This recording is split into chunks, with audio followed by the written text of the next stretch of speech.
Édition spéciale ce matin sur Radio J consacrée à l'élimination du numéro 1 du Hezbollah, Hassan Nasrallah, par Israël et bien sûr à ses conséquences. Pour en parler, nous sommes en direct avec Stéphane Juffa, directeur de la Metula News Agency. Stéphane, bonjour.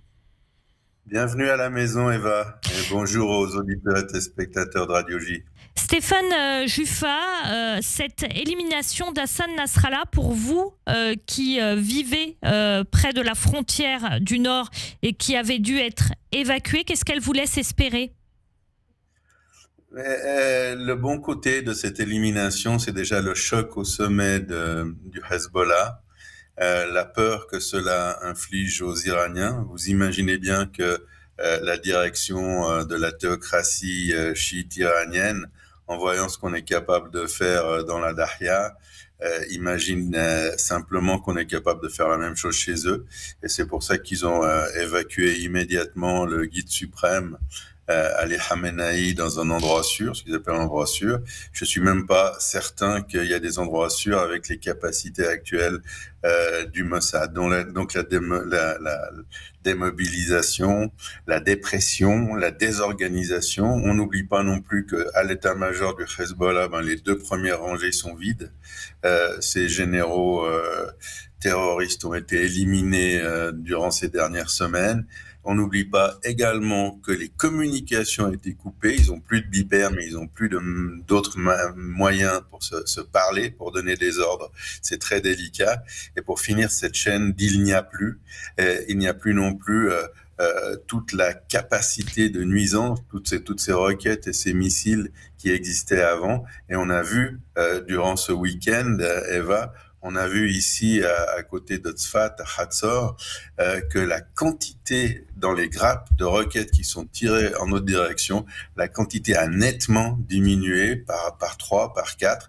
Cela signifie que les frappes et l'élimination de Nasrallah portent leurs fruits. Ça y est, le Hezbollah est HS, hors service ? J'aimerais bien vous répondre par l'affirmative, mais c'est quand même une grosse milice qui a commencé la guerre avec 150 000 roquettes, missiles, drones, missiles anti-chars. Donc on s'en débarrasse pas comme ça, mais on est sur la bonne voie. C'est-à-dire qu'on est sur la voie aujourd'hui du démantèlement du Hezbollah, et c'est urgent parce qu'on doit démanteler le Hezbollah. Je pense, et j'essaie toujours d'être précis et de ne pas voguer dans les nuages. Je dirais à nos auditeurs et spectateurs que selon l'intensité de ces 3 derniers jours dans les frappes du Hel Avir, dans 7 jours, dans 10 jours, je pourrais répondre par l'affirmative à votre question. Comment expliquer d'après vous, Stéphane Juffa,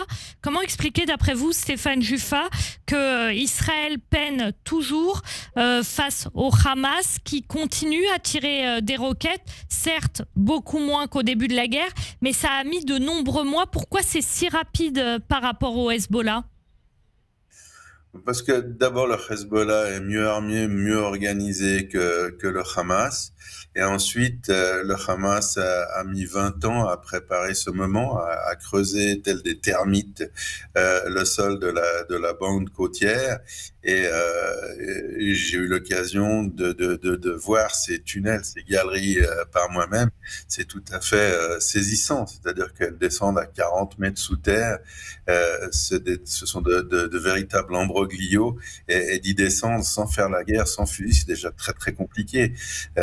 On est bon, ça montre aussi les limites, et ça ajoute à l'importance, à la grandeur de ceux qui ont mené et préparé ces opérations. C'est-à-dire que ce ne sont pas des surhommes, ce ne sont pas des superman, ce sont des gens qui ont, de notre côté, bien préparé les interventions, notamment l'élimination de Nasrallah et de tout son état-major. Mais pour ça, c'est du boulot, c'est des risques à prendre, des risques calculés, c'est des préparations, et on n'est pas bon, Eva, on n'est pas bon en tout. C'est les supermen qui sont bons en tout. Et là, on a vraiment pas été à la hauteur sur 2 points, sur 3 points. On n'a pas réussi à prévoir le massacre du 7 octobre. On n'a pas réussi à éliminer Sinwar. On n'a pas réussi à libérer nos otages. Ça fait beaucoup. Donc, on est bon sur certains points, on est moins bon sur d'autres. Stéphane Juffa, justement, concernant le Hezbollah, on craint aussi peut-être des ripostes de l'Iran. L'Iran a été humilié, d'après vous, et qu'est-ce qu'elle peut faire, l'Iran, dans cette situation ? Oui, il faut le dire, le Hezbollah, c'est l'Iran. C'est l'Iran par proxy, mais c'est pas du tout le Hamas. Le Hamas est des cousins éloignés. Le Hezbollah, c'était l'Iran, c'était un petit Iran au Liban qui contrôle encore aujourd'hui l'État et la population libanaise. C'est tout à fait différent. C'est une baffe. C'est un revers énorme. Et la confusion règne aujourd'hui à Téhéran. Ils savent pas quoi faire. On a déjà vu qui se sont écartés. Ils ont dit que le Hezbollah n'était pas à genoux, le Hezbollah n'était pas détruit, et on fait ça quand on n'a pas envie d'intervenir. On dit ils sont assez forts, qu'ils se débrouillent eux-mêmes. Et ils ont vraiment peur. Ils craignent. Le régime des Mollahs aujourd'hui a peur d'Israël ? Bien entendu. Et nous, on accentue cette peur, que ce soit Galland, que ce soit les généraux de l'armée, que ce soit le Premier ministre. Ils répètent sans arrêt, on l'a entendu dans votre journal d'ailleurs, ceux qui vont nous frapper, on met le mot Iran également sur cette contre-menace. Si vous nous frappez, on va vous frapper aussi. Et ils voient notre capacité à Gaza, ils voient notre capacité à Beyrouth, et ça leur donne pas envie, je vous l'assure. Encore un mot très important. Très très rapidement. C'est notre objectif final. C'est-à-dire que se débarrasser du Hezbollah, c'est bien. Notre problème, c'est la bombe atomique qui sont à quelques semaines. Pour le moment, la bombe atomique iranienne. Oui, absolument. C'est ça notre problème.